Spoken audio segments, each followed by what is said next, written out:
ومن الناس والدواب والأنعام مختلف ألوانه كذلك إنما يخشى الله من عباده العلماء إن الله عزيز غفور የገጠር ዑለማዎቻችን የከፈሉት መስዋዕትነት እስላምን ለማቆየት በሚል ርዕስ የጀመርነውን ውይይት 38ኛውን ክፍል ነው የምናየው ኢንሻአላሁ ዐዘ ወጀል አብረን ተባብረን አገራችንን ልክ ድህነት ነው አላቀረተን ነቅረፍ ያን ካላደረግ ለዚህ ቢሆን ጠንካራ መጅሊስ ይዋቀር ስንል እነኚህን ነገሮች ያየ የፈለፈለ የመንግስት ጥሩ አማካሪ ሆኖ ይሄዳል ይሄ ነው ጥያቄያችን ገዛው እንጂ አይደለም በዛ በደረሰበት በገጠሩ ደረጃ ለማህየምነት ተጋልጦ እንደው ይችን ሻሃደት ላ ኢላሃ ኢላላህ ወአንነ ሙሐመድ ረሱሉላህ ጠብቆ እንዲቆይ ለማድረግ ብዙ መስዋዕትነት ከፍለዋል አሁን ትክክለኛ ገጽታው ምን ሊሆን ነው ክርስቲያናዊ ገጽታውን የማንበብ የመረዳት እንጂ እስላማዊ ነገር በሙሉም የለም እዛ ስርዓተ ትምህርት ላይ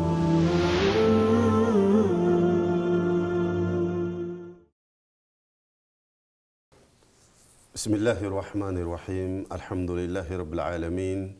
وأصلي وأسلم على المبعوث رحمة للعالمين نبينا محمد وعلى آله وصحبه أجمعين وبعد أيها الأحبة السلام عليكم ورحمة الله وبركاته يا قطر علماء يكفلوا مسعات إسلاما لما قويت بمر يجمرنون ويت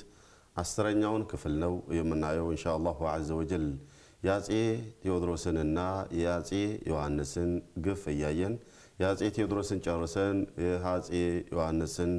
ያያየን ነበር የቆየነውና ካቆምንበት ነው እንቀጥለው ከኛው ጋር ሆኖ ያበረሐሽ መርሐባ ያቁሙላህ አው ዮሐንስን ታሪክ ያያየን ነበር ተጽኖውን ሂደቱን ስራውን ግፍነቱን በዚህ መሃል እንግዲህ ትኩረት የሰጠው እሱ ምንድነው እንዳልነው መጀመሪያ ላይ አንተን የሚያጠፋህ ሙስሊም ወይ እስልምና ነው ተብሎ ተተንብዮበታል ይሄንን ለማጥፋት ሲል ያንዳንዱ ሙስሊም ዑለማዎች ወይ ማዕከላቶች ያሉበትን ፎከስ ያደርግ ነበር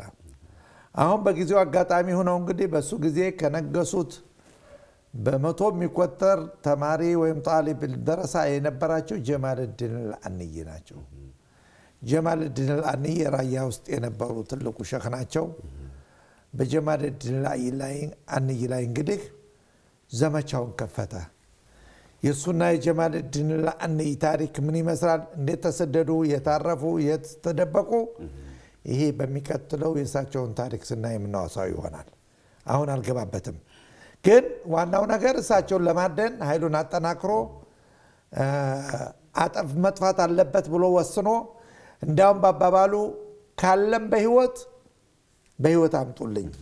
ሙቶም ከሆነ ከተቀበረበት አጥንቱን ፈልፈላችሁ አምጡልኝ ነበራሉ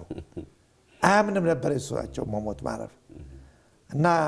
የሳቸው ታሪክ እንዴት አለፈ ስንት ጊዜ የታገሉ አሉ ዮሐንስ በዚያ ጋር ብዙዎችን ጨፍጭፏል ለማዎች የተወሰኑት ወደ ሱዳን ተሰደዱ በግራቸው እየተጓዙ ከፊሉ በውሃ ጥም በረሃብ ያለቃለ መንገድ ላይ ጉዞ ላይ ያለ ስም ዝርዝራቸውን ስናይ ማመን ያቅታል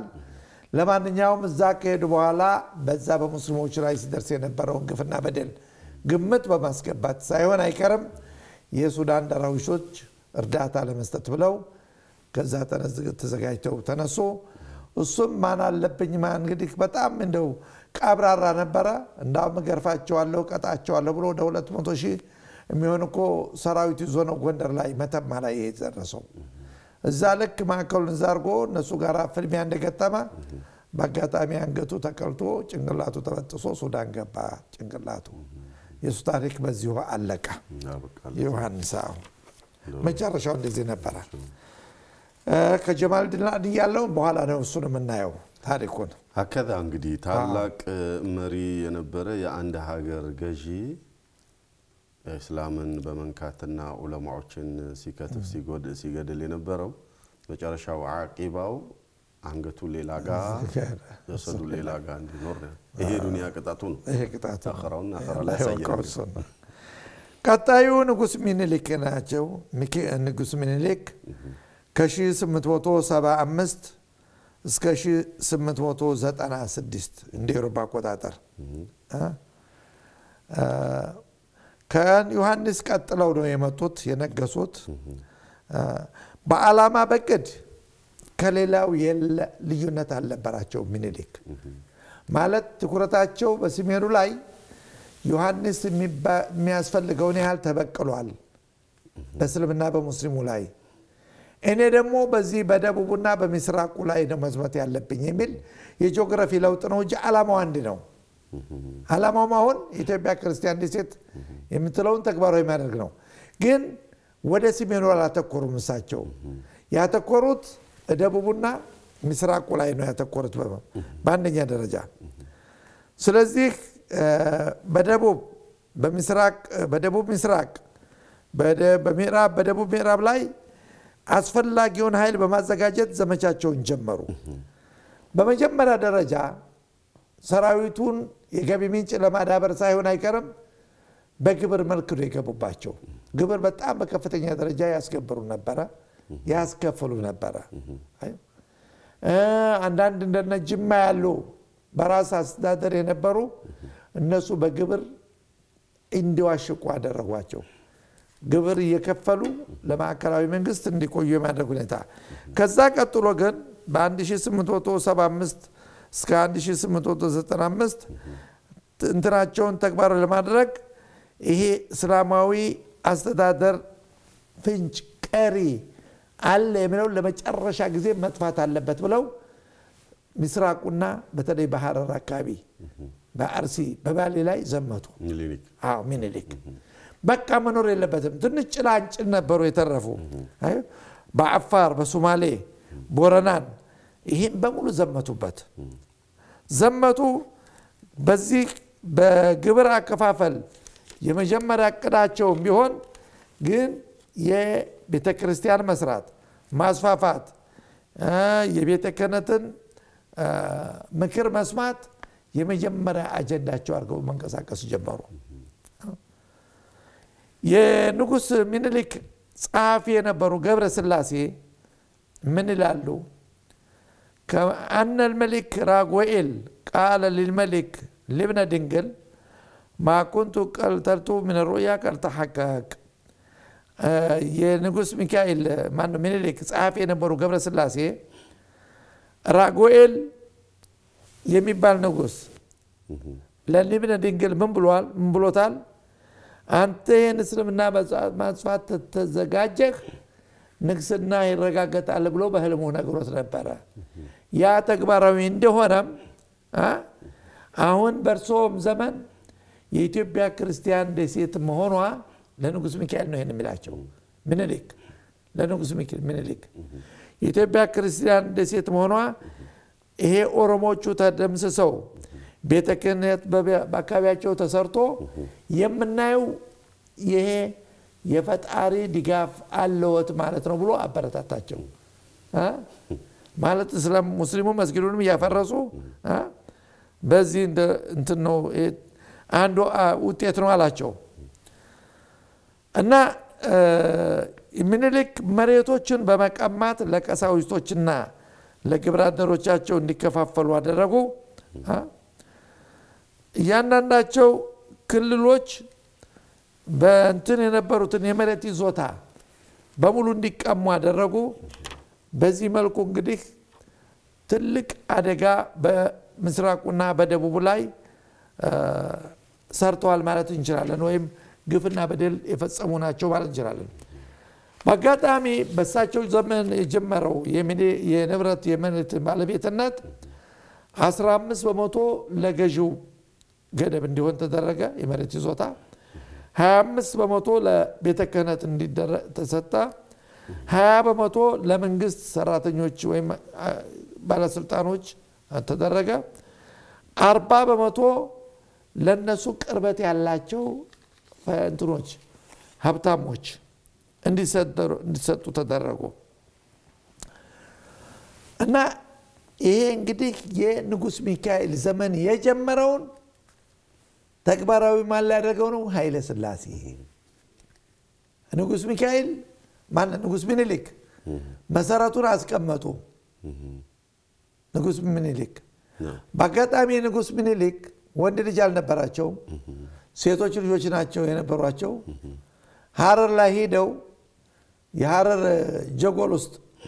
መድኃኔዓለም የሚባል ቤተክርስቲያን አለ እሱ ከላይ መስጊድ ነበር ድሮ ኮከቡን አንስተው መስቀል አስቀመጡበት አዩ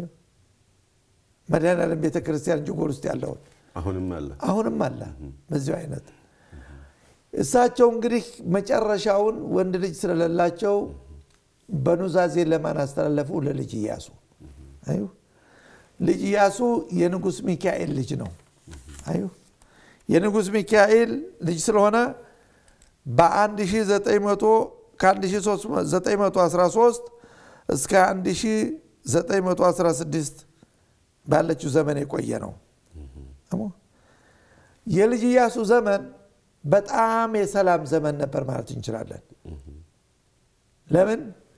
አንደኛ ሙስሊሞቹንም ቀረብ ብሎ የደረሰባቸውን ግፍና በደል በማየት መስጊዶች እንዲሰሩ ፈቀደ መብታቸውም በኩልነት ከሌሎቹ ጋር በኩልነት እንዲታዩ አርጉ ስለዚህ በሁለቱም ህዝብ በኩል ተቀባይነት አግኝቶ ነበር ይህ አካሄዱ ግን የልጅ ኢያሱ በአፄ ኃይለ ሥላሴና በቤተ ክህነት ተቀባይነት አላገኘም እንዳም ሰለመ ብለው አስወሩበት አዩ ሰለመ ብለው በማስወራት ከስልጣኑ እንዲወገድና መፈንቅለ መንግስት እንዲካሄድ ተደረገ የንጉስ ሚካኤል ምኒልክ ልጅ ዘውዲቱ እንድትነግስ ተደረገ ማናው ግን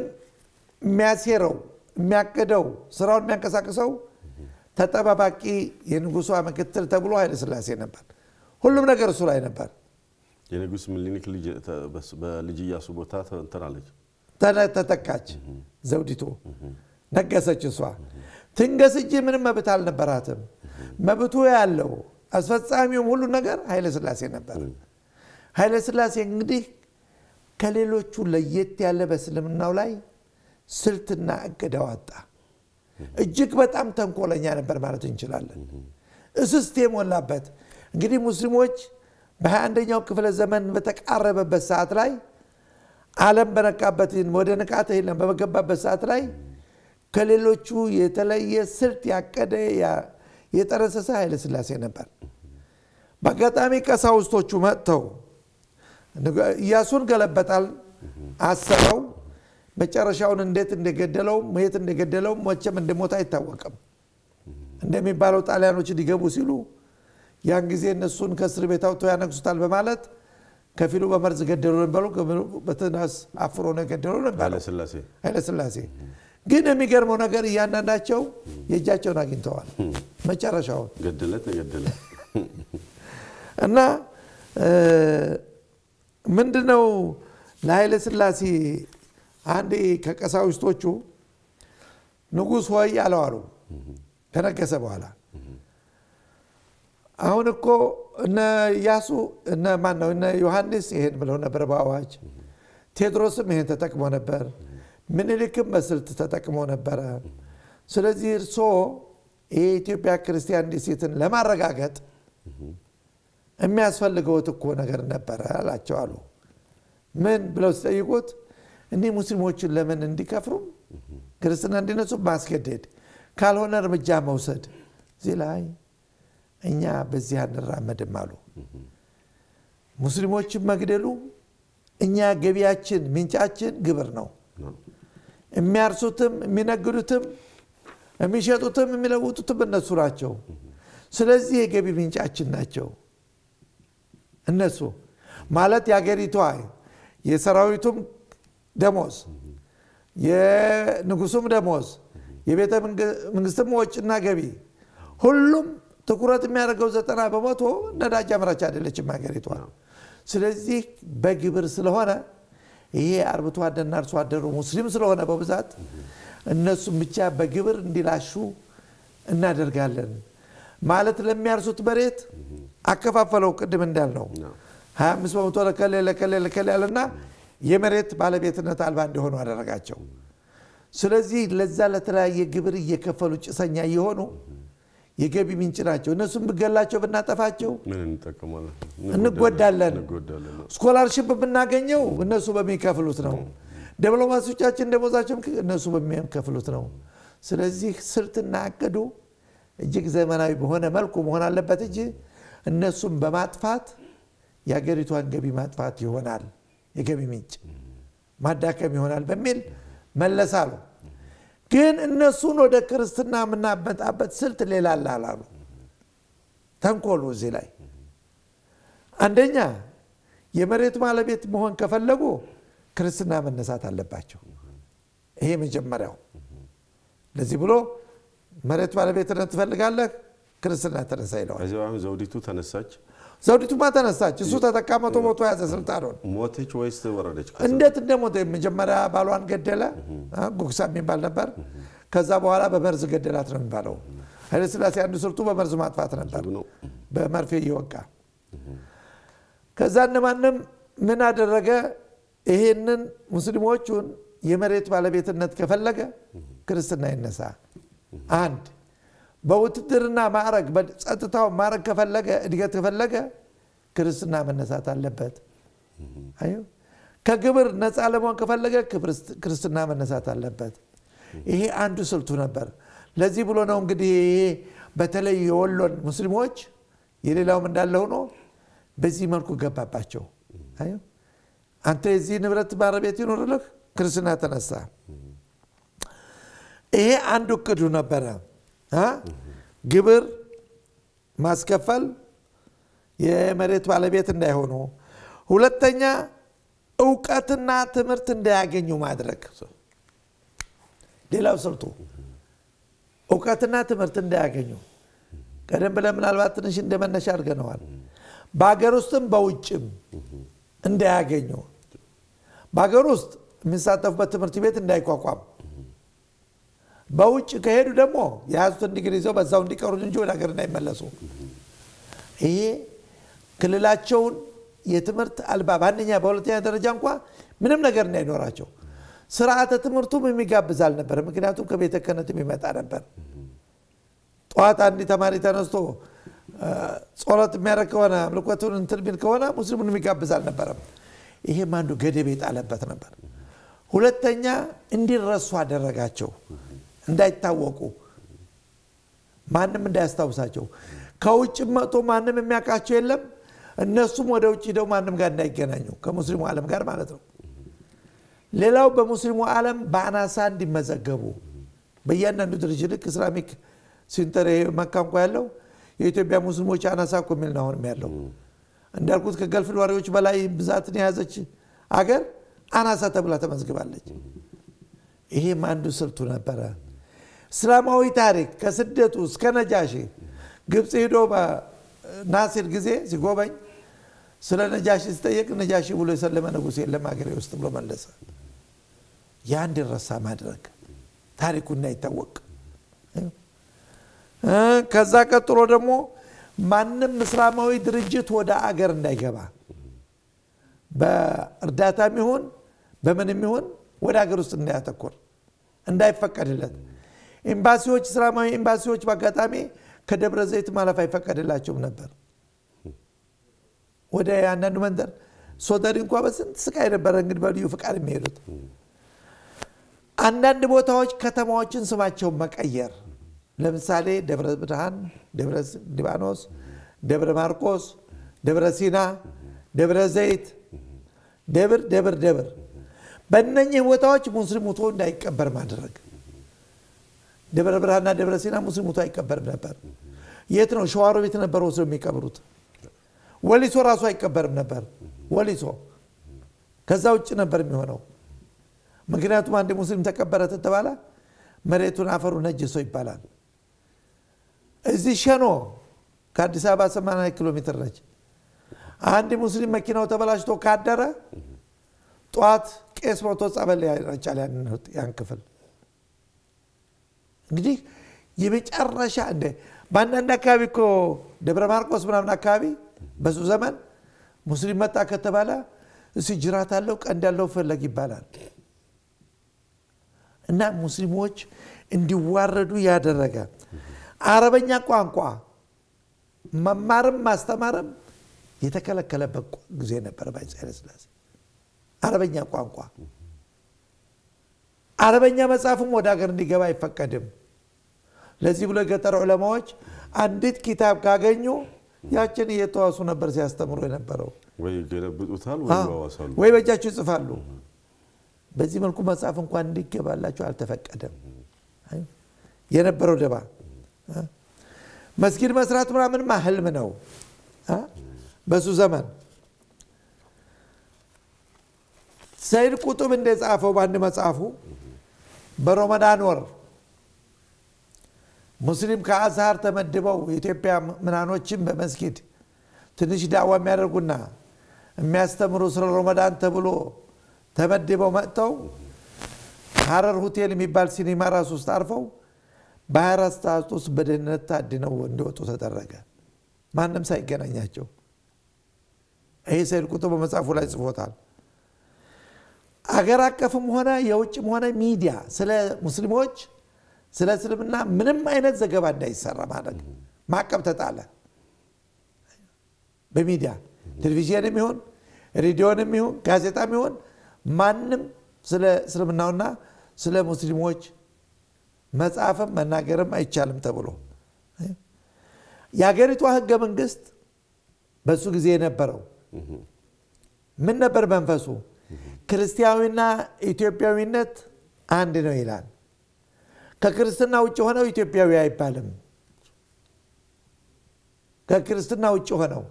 ለዚህ ብሎ በኢትዮጵያ የሚገኙ ሙስሊሞች ትልቅ አደጋ ያለው ነጥብ ነው መብት የለውም ግዴታም የለውም ሊያቅም አይችልም ሊሳተፍም አይችልም በትምህርቱ ሜዳም ሊመጣ አይችልም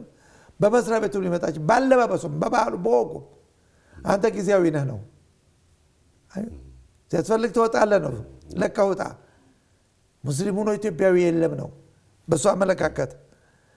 የሚገርመው በሱ ዘመን ቆይታ ወደ 138 ሚኒስትሮች ተሾመው ነበር ለይስሙላ ብቻ 6 ሚኒስትሮች ሙስሊሞች ተሾመዋል በሱ ዘመን 3ቱ ከኤርትራ እንግዲህ የሲስተም ነው ያችን ኤርትራ ለማያዝ 2ቱ ከሶማሊያ 1 ከሐረር የተሰጣቸው የማላፊነት እጅግ በጣም ደካማ በሆነ ቦታ ግን አልበደልኩም ለማለት ከ138 ሚኒስትሮች 6 ሚኒስትሮች ብቻ ኃይለ ሥላሴ በስልጣን በቆየበት ጊዜ ዘመን ይሄ ግማሽ ሙስሊም ህብረተሰብ ያለበት ሀገር ይሄ ምንን ያሰኘናል አንደኛ እንዲማሩ ማለት አደረጋቸው አልፈቀደላቸው ስልጣን እንዲይዙ አልፈቀደላቸው እነኛ 6ቶቹም ደካማ በሆነ ቦታ የተወረወሩ ናቸው እንደሱ ግፍ በፈጸመ በእስልምና ላይ በዚህ በኢትዮጵያ ውስጥ የሌሎቹ እኮ ገለዋል ቀጥታ አውቀነዋል ዮሐንስም ገሏል እንትምሯል ሙስሊሞች በውጭ ተምረው ያገኙትን ዲግሪ ይዘው መጥተው ወደ ሀገር እንዲሳተፉ አልፈቀደላቸው እውቅና እንዳይሰጠው ገደብ ጣለ ይዘው የመጡት ትምህርት ለዚህ ሀገር አይበጅም ልክ እንዳጋጠመ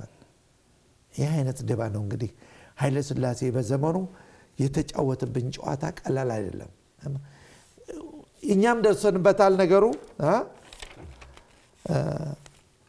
ባህሉ ወጉ ልምዱ በሙሉ ክርስቲያናዊ ገጽታ እንዲይዝ ካደረገው ደባ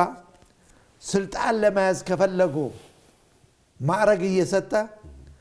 ለምሳሌ ጎክሳ የነበረውን እኔ መሰረታቸው ሙስሊሞች የሆነበት ወረ ሼክ ወይ ማመዶች ምንላቸው ራስ ጎክሳ ራስ ወሌ ራስ ኢማም ራስ አሊ ራስ በጦል ራስ ጋዚ ጣይቱ በጦል እነኚህ እኮ መሰረታቸው ንጉስ ሚካኤል እነኚህ በሙሉ የነበሩ ራስ ያለ ስልጣን የሰጠ እንዲከፍሩ አደረገ ክርስትና እንዲነሱ ከዛ በስም ደረጃ የመጣ እንደሆነ በወሎ ውስጥ መሐመድ ወደ ሞሄ አሊ ወደ አልየ ሰዒድ ወደ ሰያው አህመድ ወደ አመደ ዛኪር ወደ ዘገየ ዑመር ወደ ይመር እድሪስ ወደ እንድሪስ መርየም ወደ መነን ዘይነብ ወደ ዘሃብ ኸዲጃ ወደ ኸሩጅ ወደ ኸዱጅ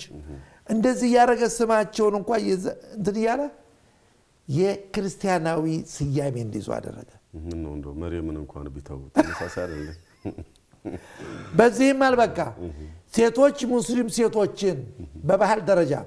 እዚህ ፊታቸው ላይ የመስቀል አርማ እንዲነቀስ አደረገ ለምን ይሄ መረጣ አሁን አንደኛ የሱጁድ ቦታ ነው ሁለተኛ ማይሸፈን ነው شوف አሁን እነኛ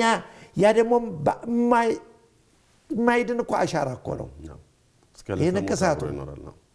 ቢፈቅሉትም ቢሉትም ማይጠፋ አሻራ ነው በዚህ አይነት ትልቅ ደባ መስጊዶች በሚሰሩበት ፊትለፊት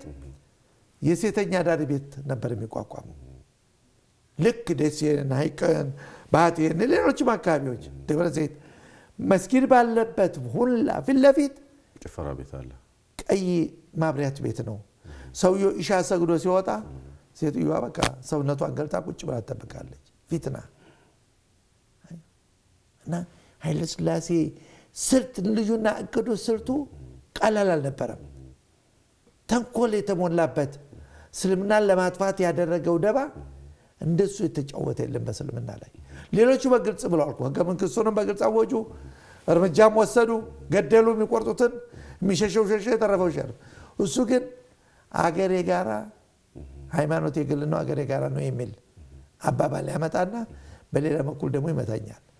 ለዚህ ብሎ በሱ ዘመን እስላማዊ ክልሎች ለረሃብ እንዲጋለጡ ተደረገ 65 ከዛ መጣ 77 ደገመ አዩ ምክንያቱም አርብቶ አደሩና አርሶ አደሩ እንዲነቃ እንዲጠናከር አምራች እንዲሆን አልተፈለገም የውጭ ግንኙነቱን ወስዶ ምዕራቡ ዓለም ጋር አቀጠለው እዚህ ጎረቤት ሀገር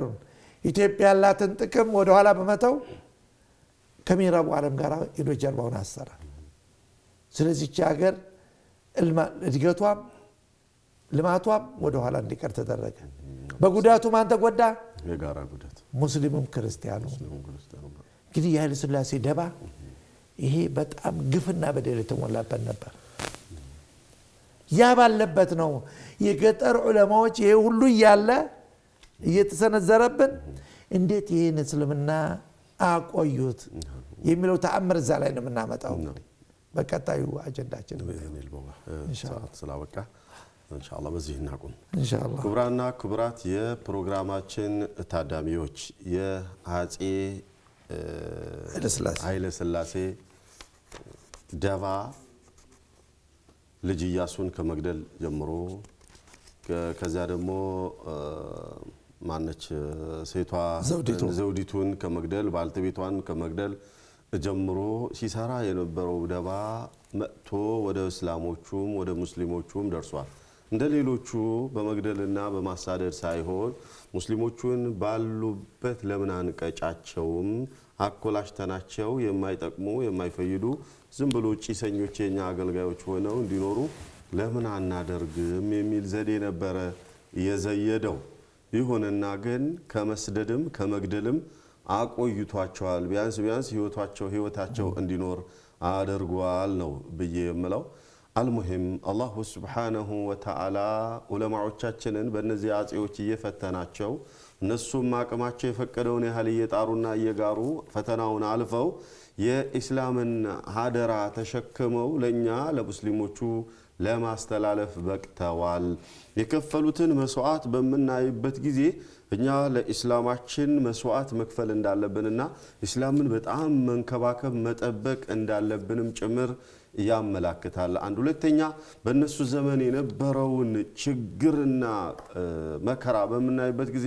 እኛ ያለንበት ዘመን አልহামዱሊላህ እጅግ የተሻለ ነው ብለን እንድንልም ያበቃናል የዛሬው ፕሮግራማችን በዚህ አብቅቷል በሚቀጥለው ፕሮግራም ኢንሻአላህ ወዐዘ ወጀል ካቆምንበት እንቀጥላለን የዚያ ሰው ይበለን ነው ምንለው አላህ ይጠብቀን ይጠብቃችሁ مع السلامه ومن الناس والدواب والأنعام مختلف ألوانه كذلك إنما يخشى الله من عباده العلماء إن الله عزيز غفور የገጠር ዑለማዎቻችን የከፈሉት መስዋዕትነት እስላምን ለማቆየት በሚል ርዕስ የጀመርነውን ውይይት 38ኛውን ክፍል ነው የምናየው ኢንሻአላሁ ዐዘ ወጀል አብረን ተባብረን አገራችንን ልክ ድህነት ነው አላቀረተን ነቅረፍ ያን ካላደረግ ለዚህ ቢሆን ጠንካራ መጅሊስ ሲዋቀር ስንል እነኚህን ነገሮች ያየ የፈለፈለ የመንግስት ጥሩ አማካሪ ሆኖ ይሄዳል ይሄ ነው ጥያቄያችን ገዛው እንጂ አይደለም በዛ በደረሰበት በገጠሩ ደረጃ ለማህየምነት ተጋልጦ እንደው ይችን ሻሃደት لا اله الا الله محمد رسول الله ጠብቆ እንዲቆይ ለማድረግ ብዙ መስዋዕትነት ከፍለዋል አሁን ትክክለኛ ገጽታው ምን ሊሆን ነው ክርስቲያናዊ ገጽታውን የማንበብ የመረዳት እንጂ እስላማዊ ነገር በሙሉም የለም እዛ ስርዓተ ትምህርት ላይ